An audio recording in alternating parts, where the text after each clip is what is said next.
En demonstreren gaat net zonder spandoek. Op IKC Avonturijn binnen ze van de morgen drok aan het spandoekenmeidje. Ze willen haar een stem jerlitten. En dan gaan wij daarmee deze spandoeken in. En we willen Den Haag zinlitten dat wij bij een scheepje staan dat we nog meer werk met het wan qua werkdruk. Moeten we ook scheef is de slogan. Daarmee beginnen ze op wij. Mijn kniepeeg naar de orde hou. Maar eerst het Waagplein. Daarbinnen een soort collega's al aanwezig om te demonstreren. Zo hoop je Arie Slob de Oetsjoegien meer geld beschikbaar te stellen voor het basisonderwijs.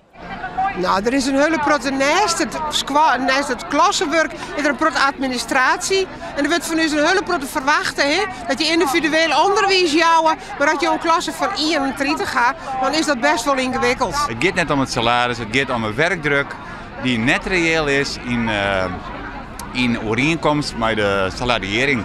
Wij hebben geen keus. We krijgen een deksel op de neus. Voor de kinderen springen we in de bres.